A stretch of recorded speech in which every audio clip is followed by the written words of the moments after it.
actually take that in, to recognize it and specifically notice it. Because that's the gift of slowing down. I think that's one of the beautiful gifts that Tony mentioned about, all that we went through in this, 2020 and the change, is it slowed a lot of us down. It changed our habits, because sometimes in our habits we become blind. And for my own self, I've just noticed that I've noticed more grace in it all, no matter what is happening in the external world, because there's always going to be a challenge. If you turn on the news or you're looking at your social media, anybody can get stirred up in a moment. But, to step outside of that and come back home with inside yourself and just notice during this holiday season, just start to notice and be amazed at the grace that we've all been blessed with.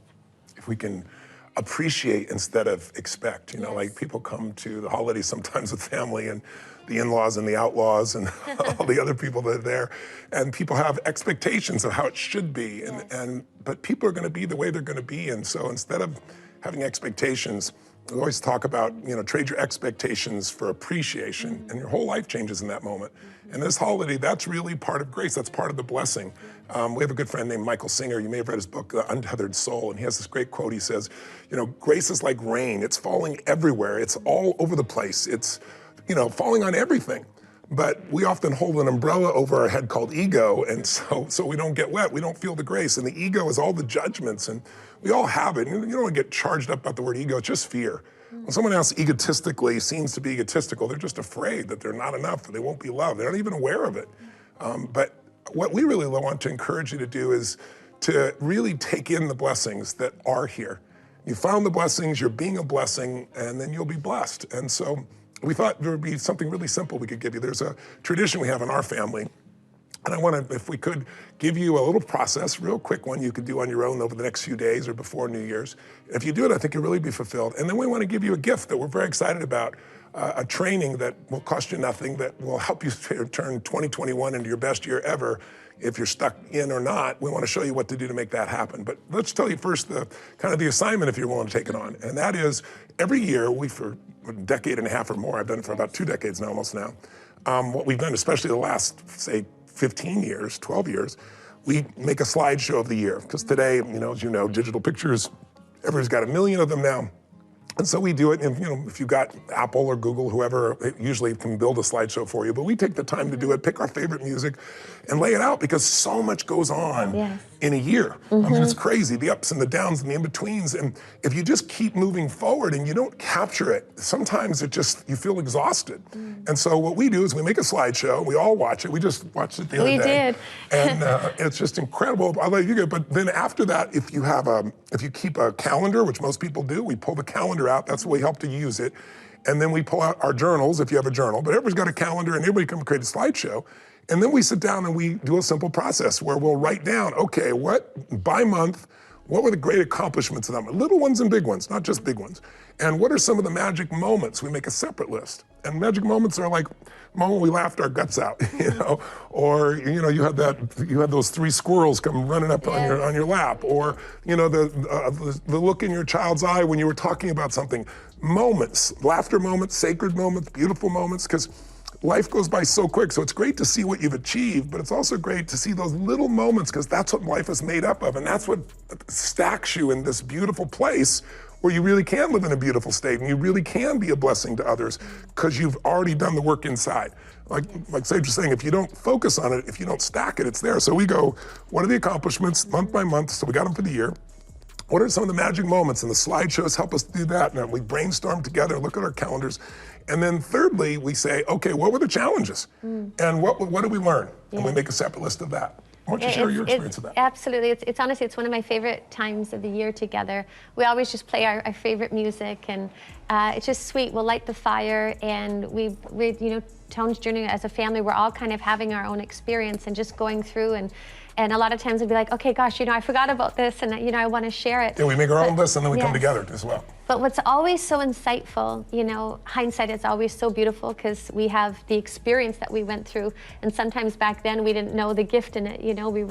We weren't awake or aware of how that circumstance really has evolved us or blessed our lives.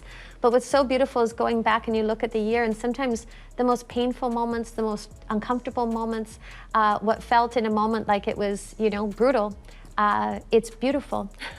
And it's beautiful because of, oh my gosh, you know what I forgot? Like, it just caused me to, I tapped into that part of myself.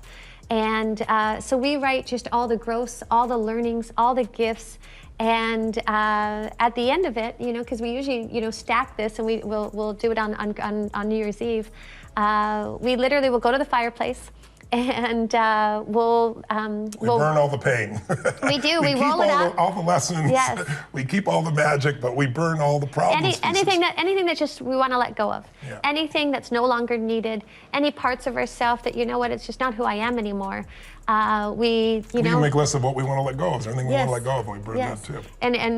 And we read it to say a each other. prayer, and we read it, and just, thank you. Thank you for the experience. Thank you for the insight. Thank you for the wisdom. Thank you for the deeper connection. And we let it all go. We let it all go. But it's something that's been a really beautiful tradition, and it makes New Year's Eve really purposeful and meaningful for us. And we do some of it, like the slideshow Before, before of course, Christmas yes. and everything, and then we celebrated all at that time usually, but we cheated this year. We did. Lots of slideshow early, but we're going to enhance it a little bit more. There's still a few more days out of the year. So just a quick review. If you can, gather your pictures by month, put them in a slideshow, pick some of your favorite music, play it, let it hit you. And then go back, if you have a journal, look at month by month, see what you accomplished. What did we achieve this month? Little things, big things, and then what are the magic moments? And then what were the challenges and solutions? And you can decide to burn it or not, or just keep it as your record. But if you do this, I think your life, I know for us, it's really enriched things. And as the years go by, it's really nice to have this history, because you look back and go, that felt like 10 years ago, and that was 2.5 years ago, that type of thing. And you also see themes of what's occurred. And so I hope you'll do this for yourself. And then finally, we just want to offer you a free gift, and it's a beautiful gift. Last year in the middle of COVID in the summer here, so many people are still trapped in their homes. And Sage and I said, let's do something for everybody worldwide. Let's do let's do a program. Let's do something people can do from their homes. And so we put together a program, we call it the Comeback Challenge, because my core belief is that this new year is coming. This new year, it's a new world, and it's going to require a new you. And the Comeback Challenge is everybody gets knocked to their knees. We all know that, right? I don't care how strong you think you are. Life will humble you. But the real question in life is not whether you get knocked to your knees by COVID, by financial challenges, by your business, by government regulation, by whatever, but how are you able to get back up and come back? And the best comeback is not just getting back to where you were, it's getting beyond that. So traditionally, most people, if they set goals, they usually do it the first of the year and they make their New Year's resolutions, but they're not resolutions. When you're resolved means you've cut off anything other than what you've committed to. Like every ounce of your soul is there. And if you're resolved, you've got a plan and some action. But most people go, I want to lose 20 pounds, I want to make this money. But they don't really do anything. It's all the research